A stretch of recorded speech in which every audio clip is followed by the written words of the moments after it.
कथा श्यामची आई. लेखक साने गुरुजी. प्रकरण 8. क्षमेविषयी प्रार्थना.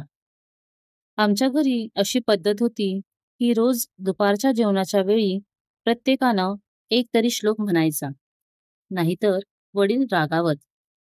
ते आम्हाला सुंदर अर्थपूर्ण श्लोकही शिकवत. एकदा असाच गावात गंगू आप्पा ओक यांच्याकडे काही समारंभ होता आणि वडील बाहेरगावी गेल्यानं त्यांचा प्रतिनिधी म्हणून मला नाईलाजानं जावं लागलं. जेवणाचा बेत उत्तम होता. जेवणावर रंगात आली होती. श्लोकांची मैफिल चालली होती. साऱ्यांनी श्लोक म्हटले. मी मात्र इतरांनी आग्रह करूनही श्लोक म्हटला नाही. घरी येताच आईने विचारलं, काय रे होतं जेवायला? भाज्या कसल्या होत्या? श्लोक म्हटलास की नाही? मी हो म्हणून खोटंच सांगितलं. पण आई खमकी होती. तिने विचारलं, कोणता म्हणालास? आता काय उत्तर देणार? एक खोटं पाऊल टाकलं की ते सावरण्यास दुसरं खोटं पाऊल टाकावं लागतं.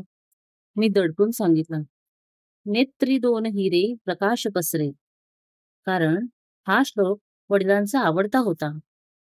तेवढ्यात शेजारची मुलं आली चहाड्या करायला. त्यांनी मी श्लोक म्हटला नाही असं आईला सांगितलं. तेव्हा आई संतापली, श्याम, तू श्लोक म्हटलाच नाहीस? ही एक चूक, आणि खोटं बोललास ही दुसरी चूक.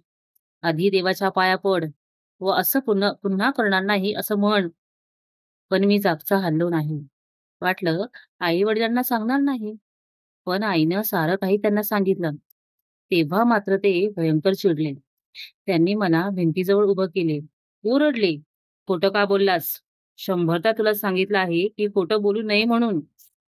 वडिलांचा हा राग व आवाज वाढत होता. ते पाहून मी रडत कापत म्हणाले, आता नाही पुन्हा खोटं बोलणार.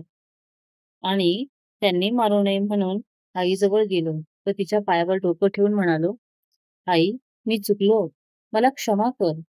माझ्या रडण्यानं ती विरघळली. वडिलांनी मला जवळ बोलावलं, जवळ घेतलं, स्वतःबरोबर शेतावर नेलं. आई आणि वडील दोघेही मुळात कठोर नव्हते.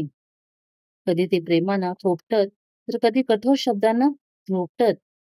दोन्ही मार्गांनी ते मला आकार देत होते. साने गुरुजींच्या अशा नवनवीन कथा व गोष्टी ऐकण्यासाठी चॅनलला लाईक, सबस्क्राईब, शेअर करा आणि वाटल्यास कमेंट करा.